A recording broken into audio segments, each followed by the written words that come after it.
예, 안녕하세요. 봄벌. 이제 토종벌을 이제 깨우고 나면 봄벌을 이제 강군으로 육성해야 되는데, 여기에서 이제 우리가 해야 할 일은 자극사양, 화분등 공급, 냉해 예방, 급수, 영양제 공급, 뭐 이런 게 증소, 뭐 이런 게 쭉 이제 필요로 한데, 그 부분을 한번 다뤄보도록 그렇게 하겠습니다. 예, 한번 살펴볼까요? 그래서 이제 자극사양을 해야 되는데, 이게 이제 시작점이거든요. 올해 이제 농사 이제 를 좌우하는 그런 저기에요. 그래서 될 수 있으면 빠르게 키울 필요가 있어요. 꽃이라는 건 피는 시기가 있잖아. 그죠? 그 시점을 자연에 우리가 따라잡아야 되는 거거든요. 근데 그걸 못 따라잡으면 실패를 하는 거예요. 꽃은 다 졌는데 세력이 그때 가서 세력을 크게 늘려놔 봐야 큰 저기가 없어요. 그러니까 그 시기를 맞춰줘야 돼. 그래야지 많은 수익이 창출되는 거니까. 그죠? 그래서 꽃이 피는 시기에 맞춰서 작은 수단 방법 가리지 말고 세력을 빨리 키울 필요가 있어요. 자연에만 자꾸 맡겨둘 것이 아니고 우리가 그걸 따라잡을 수 있으면 따라잡아야 되거든요. 예. 그런 거니까 제가 옆에 그림 여기 하단에 우측 하단에 여기 그림 있는데 하나는 급수 물이 공급되는 거고 하나는 사양액이 들어가는 그런 저기에요. 두 개를 이렇게 해놨어요. 그래서 두 개의 호스가 들어가 있는데 이제 이거를 이제 이렇게 하고 그렇게 하는데 토종벌은 양봉은 뭐 자극사양 뭐 먹이사양 뭐 여러 가지 저기를 하는데 그냥 토종벌에서는 1대1 그냥 이렇게 하시는 게 좋아요. 너무 물의 함량을 높이면 일을 많이 해야 되니까 그것도 좀 그래요. 그러니까 그냥 1대1 정도로 하는 게 보편적으로 그냥 하는 게 좋아요. 그럼 예, 물을 너무 자극 사용을 하더라도 이렇게 하시는 게 좋다 그 얘기예요. 왜 그러냐면 이 벌을 일을 좀 덜 시키려고. 예. 항상 그러죠. 나는 벌 일을 좀 덜 시키는 걸 원한다 그러잖아. 그죠? 왜? 벌 수명이 단축되니까. 예. 일을 너무 많이 무리하게 시키면은. 그러니까 할 때에 물 공급이나 설탕 사용액 할 때 그러니까 활력을 증진시켜주는 활력 증진제, 미생물 같은 거 뭐 이런 이 정한 걸 많이 같이 공급을 해줘요. 또 사용할 때 이제 이런 저는 이제 봄 되면은 고로쇠를 받는데 이렇게 고로쇠. 이 고로쇠가 우리가 한의학에서도 있고 우리 선조들 고로쇠 이게 이 이름 자체가 느낌이 오잖아. 그죠? 뼈를 튼튼하게 해주는 그런 저기가 있어요. 근데 벌은 외골격계잖아. 그죠? 그러니까 뼈가 쉽게 바깥으로 노출되어 있는 그런 외골격계 이 곤충이잖아. 그죠? 그러다 보니까 튼튼해야 돼. 근데 고로쇠가 뼈를 튼튼하게 해주는 역할을 하잖아. 그죠? 그러니까 그래서 이제 이 고로쇠를 봄에 받으면은 사양액이라든가 이런 데 이렇게 첨가해서 줘요. 그리고 이제 각종 엑기스 같은 거 이제 이런 거 저기 해주고 그리고 이제 전해질을 자꾸 이야기하는데 이게 전해질, 소금, 칼륨, 마그네슘, 인 이게 다 전해질이에요. 살펴보면은 체내 나트륨 수분 조절 저기하고 근육 저기를 저기를 강화시켜주는 그런 저기를 하고 있어요. 나트륨이 근육을 튼튼하게 해주고 그리고 수분 조절도 해주고 이런 이 여러 가지 저기래요. 그러니까 건강하게 만들어주는 저기 있어요. 이게 나트륨이라는 게 사람들한테도 호불호가 강해요. 어떤 의사들은 소금을 많이 먹어야 된다고 그러고 어떤 의사들은 작게 먹어야 된다고 그러는데 아직 정확하게 이게 좋다 저게 좋다 판가름 난 거는 없어요. 그래서 호불호가 강해요. 그래서 이제 칼슘은 뭐 이렇게 이런 걸 자극 전달, 혈액을 응고시키는 역할 뭐 여러 가지 칼륨은 이게 근육이나 신경이 관계에 작용하죠. 그죠? 마그네슘 뼈를 형성하는 역할을 하고 인도 뼈와 에너지 생성하는 역할을 해주잖아. 그죠? 그러니까 요런 제품들은 칼륨이나 요런 건 약국에서도 많이 팔아요. 건강 보조제로다가 많이 팔고 있어요. 그럼 그런 거를 사양에게 좀 첨가시켜 주는 거죠. 예. 그런 것도 방법이에요. 사람한테만 좋은 게 아니에요. 예. 가축한테도 좋아요. 예. 그래서 크게 뭐 비싸지 않아요. 요즘에 많이 공급되고 있어가지고. 그래서 또 크게 많이 넣어줄 것도 없어요. 적당히 넣어주시면 돼요. 조금씩 그냥 해가지고 이렇게 해주시면 되지. 왜냐하면은 80kg짜리 사람이 하루에 조그마한 티스푼 같은 걸로 뭐 한 티스푼을 먹어라. 그런 다음에 80kg짜리가 그 정도 먹어야 된다면은 얘는 뭐 몇 g짜리가 저게면 얼마만큼 저게 하겠어요. 그런 거니까 그렇게 많이 타지 않아도 괜찮아요. 돈 많이 안 들어가요. 예. 그런 거니까 그런 거 좀 저기해서 좀 첨가해 주시고요. 이런 거 뭐 가장 일반 저기에 많이 있는 주변에 많이 사용되고 있는 그런 것들이에요. 그러니까 요런 거 같은 경우에는 이제 우리가 어떤 거면 필수 아미노산이니 뭐 이런 저기죠. 필수 영양제라든가 뭐 이런 거 많이 하잖아요. 그죠? 이런 것들은 꼭 필요한 저기죠. 그죠? 근데 이게 부족하면은 질병에 노출되는 경우도 있고 여러 가지 저기 문제가 있어요. 그런 거니까 강군으로 키우려면 이런 것도 좀 첨가해 주는 게 좋아요. 예. 그리고 이제 화분떡을 이제 넣어주는데 제가 요 그림 우측 하단에 있는 요 그림은 우리 최용수 박사님 벌 키우는 데 가서 사진을 한 카트 찍었던 거예요. 이렇게 섭에다 이렇게 갈라서 이렇게 붙여 주시더라고요. 예, 그래서 제가 한번 사진 한 카트 찍었더랬어요. 그래서 한 거고. 그래서 일단은 세력을 키우기 위해서는 봄에 4월 중순 이후가 돼야지 화분이 좀 들어오기 시작을 해요. 많이. 근데 그 전에 2월 달에나 이때는 전혀 들어오는 게 없어요. 그런 거니까 인위적으로 좀 넣어줄 필요가 있어요. 근데 어떤 분들은 토종벌 키우는데 그걸로 좀 어떻게 해. 근데 그게 문제가 아니잖아요. 세력을 빨리 키우는 게 목적이잖아요. 빨리 꽃꿀이 들어올 걸 대비해서 빨리 세력을 훅 키워놔야 되는 거니까. 그렇게 하고서 정리체밀 해내면 되는 거니까 문제가 전혀 없잖아요. 그죠? 그렇다고 해서 꿀에 문제가 생기는 건 아니니까. 예. 그런 거니까 필요한 건 우리가 받아들일 필요가 있어요. 그러지 않는 건 문제지만은 아니면 쓸데없이 양복 마냥 설탕 먹여서 꿀떠라고 사양 꿀떠라는 그런 얘기는 아니잖아. 그죠? 그런 거니까 좀 감안해서 저기를 하세요. 그러니까 요렇게 이렇게 이거를 이 우측 하단 그림 마냥 이렇게 해놓으면은 이게 화분떡이 빨리 건조가 돼. 말라. 그러니까 좌측 마냥 이렇게 이 덩어리진데 여기다가 비닐을 이렇게 훅 떼놓고 해놓으면은 화분떡이 잘 마르지를 않아. 그러니까 그것도 좀 참고해야 돼. 너무 화분이 마르면 안 먹어요. 딱딱해지면은. 그런 거니까 그런 거 여러 가지 마르지 않게. 그래서 철저하게 해야 될 게 꽃샘추위 등으로 인한 냉해 예방. 예. 그리고 전기 가온이 이때 필요해요. 그리고 잘 돼줬으면 자꾸 압축이 잘 돼 있는 세력이 확 저기 돼 있는 그러면 욕심 부리지 않고 그러면 어느 시점이든 폭발적으로 늘어나가지고 금방 세력이 훅 늘어나요. 깜짝 놀랄 정도로 늘어나거든요. 그런 거니까 너무 자꾸 욕심을 내서 섭을 자꾸 섭을 자꾸 무리하게 넣어줘가지고 벌을 흩어버리는 그런 우를 범하지 않는 게 좋아요. 예. 그 이제 요거 이제 대형 화분떡 레시피인데, 예, 뭐 여기 보면 이런 레시피가 있어요.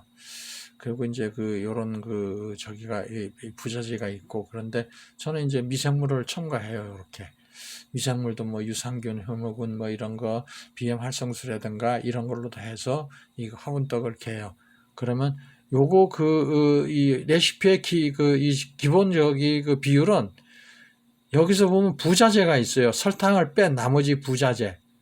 유채화분, 대두분, 효모, 바이킹, 비오라신 요게 키로수를 합치면 30kg가 나와요. 요건 30kg가 조금 넘네요. 그죠? 예. 그러는데 요게 왜 그럼 그러냐? 1대1로 하면 돼. 요 나머지가 30kg가 되고 요것도 그 30kg가 저기 돼요. 근데 요건 갭이 생긴 건 뭐냐면 시점. 봄 화분.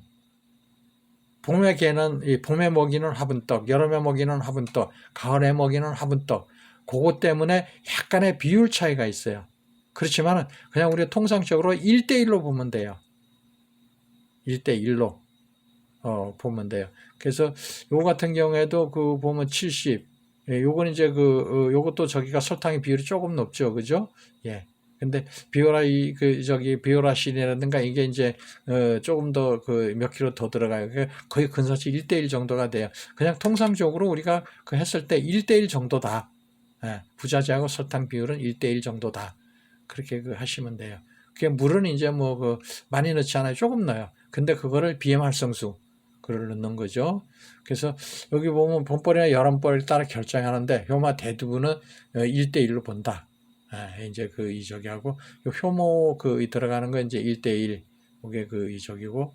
예. 근데 여기 이제 저 같은 경우에는 이런 유산균이나 효모균 이런 거를 활성수하고 같이 해서 비율을 물 비율 이건 물 비율로 잡는 거예요. 물 비율로 잡고 해가지고 하는 건데 그건 이제 화분떡 개는 데 가면 잘 알아요. 나머지는 우리가 그냥 기본적으로 상식만 알고 있으면 돼요. 그래 가가지고 야 나는 여기에 하는데 내가 BMR 성수와 유산균 그리고 다른 앞에서 얘기했던 전해질에 필요한 칼슘이라든가 칼륨이라든가 이런 걸 난 좀 더 첨가하고 싶다. 그러면 본인이 구입해서 갖고 가시면 돼요. 그럼 거기서 알아서 넣어줘요. 예. 그러니까 여기 보면 또 물의 총량은 13%. 그러니까 100kg 할 때는 100kg 할 때에서는 1.4 13%니까 틀리네요. 13리터 정도 들어가면 되겠죠. 그죠? 그런 식으로 요거를 비율을 맞춘 거예요. 그래서 요거는 그냥 양봉에서 이제 양봉하는 분들은 많이들 알고 있어요. 그러는데 우리 토종벌 하는 분들은 아직은 좀 이런 걸 좀 등한시하는 경우가 있는데, 그러니까 제가 요거를 여기서 언급하는 이유는 우리 이제 토종벌 하는 분들도 요걸 좀 알고 있으면 좋아요. 그래서 써먹을 수 있는 거거든요. 그러니까 그 부분 참고하시고 이렇게 그냥 화분떡 레시피도 조금 비율을 부자재하고 설탕하고의 비율은 1대1이다. 거기에 물의 총량은 13%이고 그리고 이제 분유도 넣고 이런 저기가 있어요. 분유 저기도 넣고 여러 가지 넣는 경우도 있어요. 그러니까 그런 부분들도 좀 참고하시고요. 예. 이게 분유를 넣는 건 젖산이나 이런 게 이제 필요한 거죠. 그죠? 그게 필요한 여러 가지 영양제를 이제 하기 위해서 하는 거니까 하시면 돼요. 그냥 그렇게. 그래서 참고하시고요. 좀 이런 것도 숙지해 두시는 건 괜찮아요. 예. 그래서 전기 가온이 이제 필요한데 전기 가온은 여러 가지 돼 있어요. 이런 필름으로 되어 있는 것도 있고 우측 하단에 있는 이런 필름으로 되어 있는 것도 있고 우측 상단에 이런 열선으로 되어 있는 것도 있고 그래 여러 가지 저기는 많아요. 지금은 자재는. 그래서 이제 하우스에 쓰는 열선도 있고 하우스 바닥에 까는 게 있어요. 그건 이렇게 잘라서 있기만 하면 되는 거예요. 그런 게 있고 컨트롤 박스는 별도로 부착을 해야 돼. 중앙 집중식 컨트롤 박스가 만드는 경우가 있고 요건 개별적이에요. 저기 우측 상단에 있는 건 요거 선 하나하나에 여기 수도나 이런 거 감는 거거든요. 이 외부 저기가 그냥 갖다 쬐 꽂으면 되는데 요거는 컨트롤 박스가 이렇게 있어요. 별도로 붙어 있어. 하나 개개인이. 그런데 어떤 건 중앙 집중식으로 돼. 이런 건 중앙 집중식으로 연결을 하든가 이렇게 해야 되는 경우고. 그러니까 이 장비를 다 갖추려면 여러 가지 많은 조건이 따라야 돼. 그런 거니까 그것도 항상 참고하시고요. 예. 근데 제가 써보니까 크게 존재만 못 느끼겠더라고요. 저도 한 3년 해봤는데, 테스트 겸 이렇게 해서 해봤는데, 그렇더라고요. 근데 알고는 있는 게 좋아요. 예. 그래서 냉해 피해, 이게 이상기온이나 이런 가온했을 때 이상기온 이게, 냉해를 방지할 수 있어야 돼요. 너무 일찍 깨우는 것도 결코 바람직하지 않아요. 급작스러운 기후 변화로 인해서 냉해가 또는 이제 정전, 뭐 우리나라 지금 정전은 뭐 거의 걱정 안 해도 되는 그런 수준에 와 있는데, 그게 이제 그 한전에서의 정전만은 정전이라고 볼 수는 없잖아, 그죠? 가정에서 이게 외부에 노출되어 있는 거고 그렇기 때문에 누전도 되고, 그러니까 누전 차단기가 떨어져요. 그리고 스파크도 일어날 수 있고 여러 가지 요인을 안고 있어요. 그래서 화재도 많이 일어나요. 열선 넣어가지고 그런 거니까 항상 염두에 둬야 돼, 이거를. 예, 아주 위험한 그런 거 저기예요. 그런 거니까 그 부분도 참고하시고요. 예, 그래서 급수 저기 할 때에는 항상 여러 가지 방법을 쓰는데, 이거 같은 경우에는 좌측 상단에 이거 같은 경우에 PT병을 저기 한 거고 하는 건데, 이 PT병을 어떻게 하느냐 하면은요, PT병에 담아요. 액체를 담고서 이렇게 뚜껑 있는 부분에 요 뚜껑 있는 부분에 이렇게 경사가 져 있어요. 그런 데다가 바늘로도 한 2근역 정도를 이렇게 콕콕 찔러요. 쿡쿡 찔러 놓으면은, 그러고서 여기다가 얹어주는 거예요. 바늘 근육 있는 게 밑에 쪽으로 가게 이렇게 올려놔 주는 거예요. 그러면은 거기서 바늘 근육을 통해 가지고 이 사용액이나 급수저기가 조금씩 흘러나와요. 그걸 이제 빠를 때마다 이렇게 흘러나오는 건데, 우리가 보면은 저기가 있죠. 왜 애완견 키우는 분들이 물 저기 하는 걸 가정에 이렇게 해놓으면 걔가 이렇게 빠르면은 물이 자꾸 나오게 되는 그런 원리 있죠. 그거하고 비슷한 원리라고 생각하시면 돼요. 그래서 그렇게 넣으시면 돼요. 하는 방법은 간단해요. 그냥 담고서 바늘구멍만 밑에 쪽에다가 이렇게 한 2-3개 이렇게 바늘로 쿡쿡 찔러 놓으면 돼요. 그러면 저기가 빨아가요, 그거를. 그러는데 이게 문제가 있어요. 뚜껑을 닫거나 위에서 압을 가하면은 그 부분으로 쭉 새 내려가요. 그 바닥이 흥건하게 져서 도봉의 위험도 있고, 그러니까 아주 주의해야 돼. 봉지 사양을 비닐봉지에 넣어가지고 하는 것도 같은 맥락이거든요. 그것도 이제 구멍을 이제 이렇게 뚫어가지고 바늘이나 이런 걸로 콕콕 찔러가지고 이렇게 봉지 사양을 하는데, 그것도 저긴데, 그게 잘못하면 바닥으로 많이 흘러요. 토종벌 저한테는 아주 안 쓰면 안 좋은 현상이에요. 양봉에서들 많이 쓰는 적인데, 저는 권하고 싶지 않아요. 저는 봉지 사양은 그래서 아예 좀 처음에 그걸 시도해 보려고 했다가 밑으로 주르륵 저기에서 무게 저기 때문에 새는 바람에 포기했고, 그래서 PT병으로는 해봤어요. PT병은 했는데 괜찮아요. 괜찮은데 위에서 이제 뭐죠? 저거 보온재 같은 걸 이렇게 덮으면 무게 때문에 이렇게 눌리는 경향이 있어요. 잘못하면 뚜껑을 덮으면은. 그래가지고서 그게 그냥 쭉 새 내려가는, 아주 주의해야 돼요. 그런 거니까 그건 신경 쓰시고요. 그래서 우측에 있는 거, 이거는 이제 급수기죠. 그죠? 자동 급수기. 이걸 볼통 안에다 넣어버려요. 밖에다 노출시키는 게 아니라, 왜? 봄에는 볼을 깨우고 나서 하는 건 잘못하면 얼어버리니까 안에다 이렇게 넣어놓고 이렇게 하는데, 그렇게 해서 저기를 해요. 그러니까 여기에다 이제 뭐 농약 해독제도 넣고 뭐 여러 가지 이렇게 첨가해가지고 이렇게 하기도 해요. 약제도 넣고 뭐 건강 저기도 넣고 뭐 여러 가지 넣고 그렇게 해요.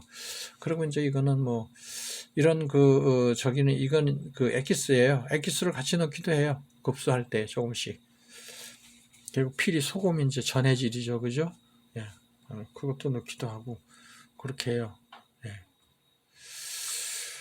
그래서 이제 급수를 했을 때의 문제점이, 자연에 주변에 뭐 요즘은 수세식 저기도 화장실도 많고 논도 많고 그러는데 각종 약재에 농약에 노출되어 있는 경향이 많아요. 그래서 오염되지 않은 물을 공급해 주는 게 목적이거든요. 그죠?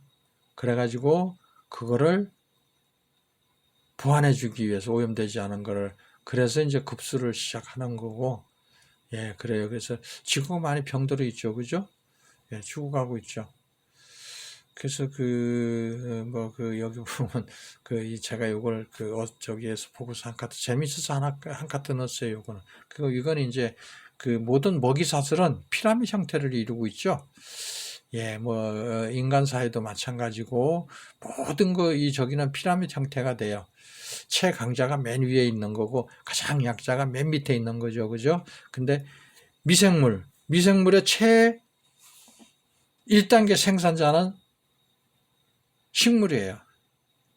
근데 2단계에서 그 식물을 이 식물에서 먹이를 구하는 저기는 2단계 나비나 벌, 풀무치 이런 것들이에요. 약자들이죠. 그죠? 예. 그러는데 이게 1차 생산자가 병들어 있으면 2차도 똑같은 영향을 받아요.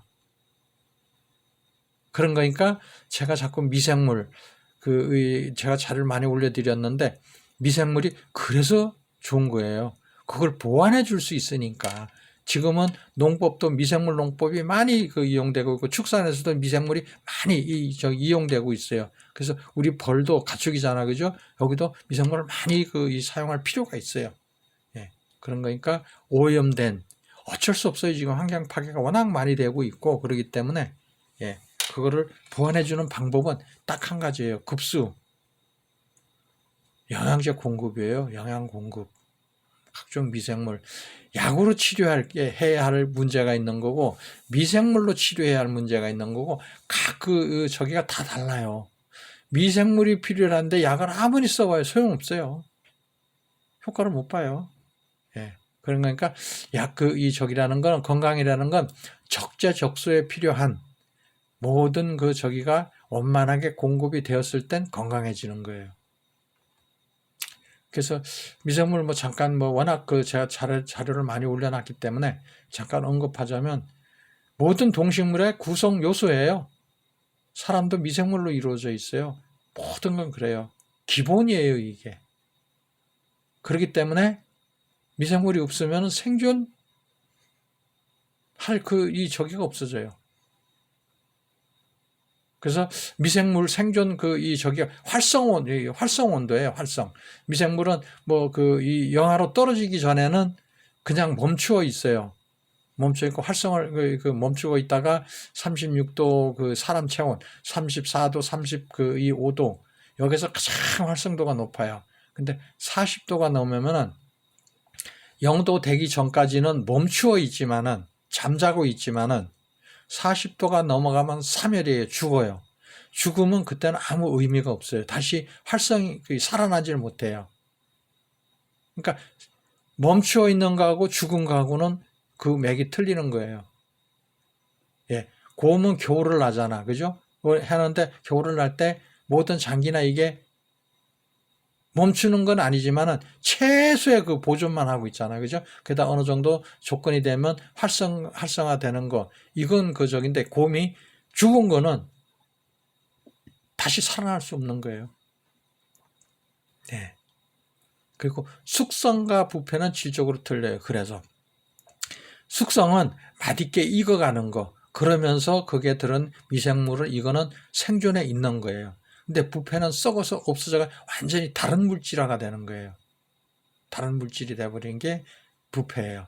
그래서 틀려요. 그리고 미생물 중엔 유익균이 있고 무익균이 있어요.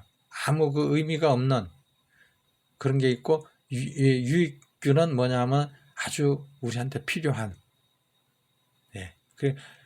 미생물이 생존하는 유익균이 생존하는 곳은 썩지 않아요. 우리 김치도 몇 년이 가도 썩지 않잖아. 그죠? 우리 조상들이 참 위대해요. 그거 보면은. 어떻게 그런 걸 연구하셨나 몰라. 예. 그리고 미생물 중에 구연산, 산자가 들어가 있으면 구연산, 산성이란 얘기예요. 유상균, 역시 산성이란 얘기예요. 아미노산, 이것도 산성이라는 얘기예요. 이건 소독의 기능도 가지고 있어요. 소독을 할 수 있는 산성의 적이니까. 개미산, 그것도 소독의 효과가 있고 아주 저기거든요. 응애 진드기 피해를 막을 수 있는, 그러면서 소독이 되는 그런 저기가 있어요. 식초가 산성이거든요. 그게. 식초의 저기가 뭐예요? 처음에 발효가 되다가 술이 됐다가 술이 저기 하면 식초가 되죠. 아주 그 식초가 좋은 거예요. 예.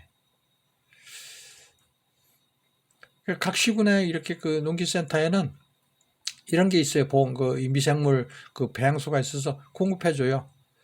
예, 유산균, 누룩균, 고초균, 광합성균, 아미노산, 구연산, 비엠활성수, EM 뭐 이런 게 다 저게요. 예, 다 필요로 해요. 유산균은 뭐 치즈나 요구르트, 우유 이런 데 들어있는 거죠. 그죠? 그리고 표면은 그 누룩균은 저게요? 된장이나 술 뭐 이런 데 저기고, 고초는 콩, 우리가 청국장, 단백 된장 이런 예.